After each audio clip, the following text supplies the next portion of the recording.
La dernière chose dont je me souviens est que je tenais la petite sphère contre moi, sombrant dans l'inconscience et la fatigue au sein d'un sommeil sans rêve. Sans rêve, ni cauchemar. À mon réveil, je me sentais encore un peu faible, la bouche pâteuse et le cou endolori. Le désordre mental qui régnait dans mon esprit s'en allait enfin peu à peu, me remettant debout sur mes jambes malgré les protestations de mes genoux et de mon dos qui me firent tirer la grimace un bon moment. Quand je me rendis compte qu'il manquait quelque chose autour de moi, l'orbe avait disparu. Je la chercha des yeux un petit moment en faisant le tour de ma grotte, mais elle n'était pas là. J'ouvris donc ma conscience à la magie environnante et pus aisément la localiser. En même temps, difficile de passer à côté de son aura si particulière dans le calme des montagnes. Je suivis donc sa trace jusqu'à l'entrée de ma grotte. Seulement quelque chose avait changé. L'aura qu'elle dégageait était beaucoup plus ténue, moins envahissante. Et qui plus est, un genre de vide semblait s'être fait en elle, avalant la magie tout autour.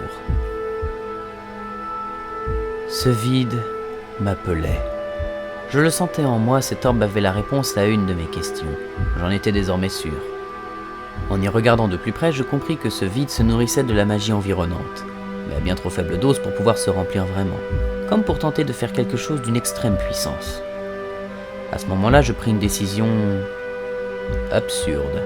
Comme par réflexe, j'effleurai l'aura de la sphère et me concentra pour absorber et rediriger vers elle les énergies des lignes telluriques des montagnes, ne puisant que peu à la fois dans les immenses ressources qu'elles contenaient, de peur de me faire tuer par le flux et reflux d'énergie. Des centaines de filins de magie pure me liaient à elle, formant une sorte de toile d'araignée entre nous deux. La magie coulait de moi à elle, parcourant tout mon corps jusqu'à ma main, puis courait le long de la toile qui nous liait, pour au final combler le manque de l'orbe. Je ne savais absolument pas ce qui allait se produire, mais c'était le seul moyen d'obtenir des réponses à mes questions sur ce monde. À ce moment-là, je ne me doutais pas que j'allais découvrir la chose la plus incroyable que je n'avais jamais vue. L'orbe, une fois pleine, rompit violemment les liens et se mit à pulser d'une énergie inconnue. Inconnue ? Non, je l'avais déjà ressentie par le passé. Une force qui m'avait sauvé des mains de Céron. Une force qui m'avait amené ici et qui avait disparu depuis. Ce que je recherchais depuis longtemps venait de réapparaître finalement devant moi. Peu à peu, l'orbe se contorsionna, se compressa sur elle-même pour au final déployer une sorte de grand portail ovale. Des bords du portail, de multiples traits de magie partaient en spirale comme attirés par le centre du vortex noir. De plus, des vagues ovales de magie émanaient des bordures et s'évanouissaient dans l'air. De toute ma vie, je n'avais jamais vu pareille magie se déployer aussi rapidement. D'ordinaire, une telle chose ne pouvait se créer aussi facilement. Seuls les plus puissants mages pouvaient faire pareil moyen de transport, et ce, en liguant leurs forces. Toutefois, ce monde m'avait démontré à maintes reprises que ma conception de la logique n'avait pas cours ici. Il me fallait en apprendre plus avant de tenter quoi que ce soit. Et malgré tout, je voulais le franchir. Je venais d'obtenir une partie de réponse à mes trop nombreuses questions, et ma soif de savoir se mit à me torturer l'esprit. Mais le doute me retenait encore. Et si je fonçais tête baissée vers une mort certaine ? Et si je me retrouvais à nouveau dans un nouveau monde sans pouvoir revenir ici, à devoir tout recommencer encore ? De surcroît, je découvrais à peine ce que cet endroit recelait de mystère et de merveille. Et voilà qu'un autre s'offrait à moi.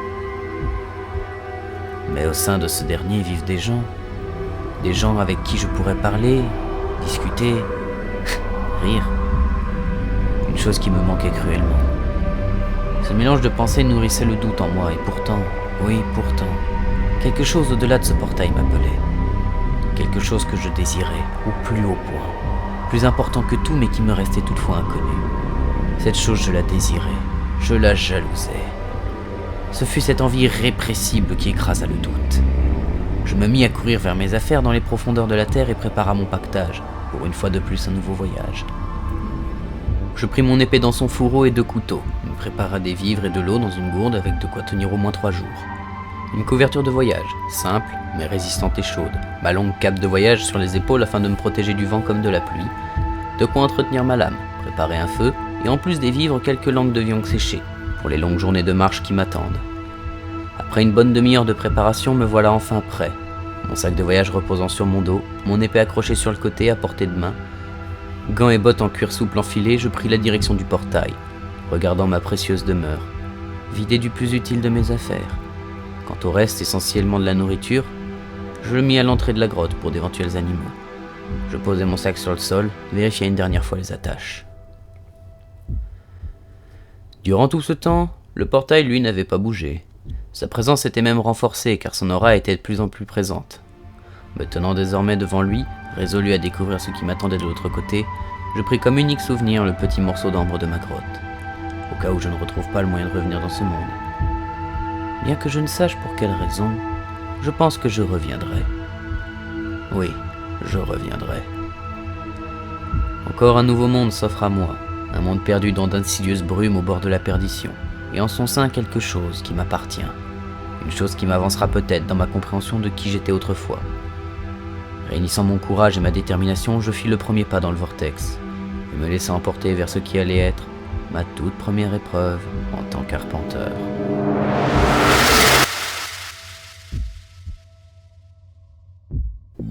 Une force irrépressible. Voilà comment décrire ce pont entre les mondes. Un puissant vortex qui me rapprochait peu à peu de ce nouvel univers. Dans ce surpuissant tourbillon où de nombreuses couleurs virevoltaient en tous sens, mieux valait se laisser faire. Inutile de lutter contre une telle force, c'était perdu d'avance. Tous mes repères avaient disparu. Je n'avais plus aucune notion de haut ou de bas, et je ne savais pas si je reculais ou si j'avançais. Tout doucement, le flux commença à se calmer. Les flots de puissance devinrent lisses et calmes, et je pus voir un genre de sortie. Devant moi, l'image d'une terre herbeuse apparut de plus en plus. Enfin, mon voyage qui m'avait semblé être une éternité allait prendre fin. J'allais enfin retrouver de la terre ferme sous mes pieds. On dirait pas comme ça, mais après un pareil voyage, retrouver un sol ferme sous ses pieds vaut tout l'or du monde. Au moins pour 5 minutes en tout cas. Je sortis du portail, à environ 2 mètres du précieux et tant convoité sol. Une belle chute à l'horizontale. Mais heureusement, le sol amortit ma chute avec la douceur d'un point d'acier. Ah, catin! Je me serais bien passé de celle-là. Je gisais au sol, retrouvant doucement mes repères. L'herbe autour de moi me chatouillait le visage. Je me mis sur les genoux, toutefois, un étrange déséquilibre me remit au sol. Il me manquait quelque chose que j'avais avant d'arriver. Face contre terre de nouveau, je me mis à comprendre. Je sentais mon dos comme allégé, de haut en bas. Pourtant, mon sac de voyage était toujours là, lui. Je tournai la tête et vis enfin ce qui n'allait pas. Mes ailes ainsi que ma queue avaient disparu, de même que mes écailles sur mes mains et sur l'ensemble de mon corps. Mes griffes n'étaient plus. Je regardais ainsi bêtement l'intérieur de mes gants, comme si elles étaient restées dedans. Je passa ma main sur ma tête pour sentir si mes cornes avaient elles aussi disparu, mais je tremblais tellement qu'il me fallut un temps immense pour réaliser qu'elles étaient aussi inexistantes. Je vis alors au-dessus de moi le portail se refermer, laissant un ciel crépusculaire prendre place. Tout dans ma tête se chamboula. Je n'arrivais plus à raisonner, mon cœur battait si fort et si vite qu'il aurait pu sortir de ma cage thoracique. Toutes mes particularités, mon seul et unique lien vers mes origines, effacées, disparues. À genoux, je me mis à pleurer mes griffes et mes écailles, pleurer l'unique héritage de mon brumeux passé. Ce n'est qu'après une bonne heure que je m'obligeai enfin à bouger. Je stoppai mes larmes et me mis à réfléchir, tout en découvrant comment bouger sans mes précieux appendices. J'étais venu dans ce monde pour trouver quelque chose qui m'appartient, et voilà qu'on me retire le peu d'identité que j'ai. Cela commençait vraiment mal.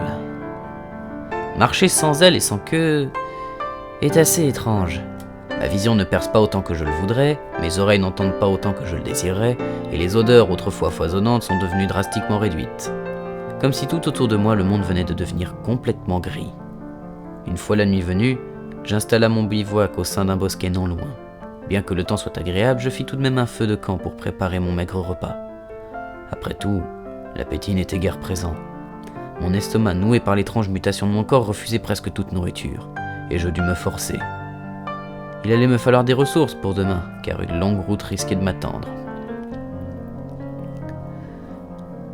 Si seulement j'arrivais à dormir. Mon esprit est empli de questions, de doutes, de peurs. Je ne peux trouver le sommeil et je me mis à faire d'un vide dans ma tête, purgeant les idées et les doutes au rythme de ma respiration, écoutant le calme environnant, suivant le son de mon cœur battant régulièrement. Puis j'ouvris mon âme à la magie de cet endroit, timidement au début. Au fur et à mesure du temps, j'élargis les liens, laissant l'énergie couler sur moi. C'était comme ressentir de l'eau tout autour de soi, comme un flux d'air tiède. Puis je m'ouvris pleinement à ce flux qui entra en moi, comme un sang neuf courant dans tout mon corps, irriguant chaque parcelle de mon être, de mes doigts jusqu'à mes épaules, courant le long de mon échine, de mes ailes. De mes ailes. De stupeur, j'ouvris les yeux, tout en passant machinalement la main sur mon dos, tout aussi inchangé qu'au début. Et pourtant je les ressentais. Mais pas seulement elles. Je ressentais tout mon corps au travers du flux de magie. Comme si tout ce que j'étais autrefois était devenu éthéré, intouchable et invisible physiquement. Comme remplacé par cette étrange apparence qui est désormais la mienne. Mais bel et bien présent. Je pouvais en me concentrant ressentir mes précieuses ailes, ma longue queue lézardant sur le sol, mes griffes au bout de mes doigts, mais aussi chacune de mes écailles. Un bonheur au-delà de tout m'envahit. La peur mourut, engloutie par cette vague de plaisir qui courait sur mon être comme un frisson de joie. Une telle découverte me permit de trouver le sommeil. Débarrassé d'un énorme poids, je pus fermer les yeux et m'endormir avec un très léger sourire aux lèvres.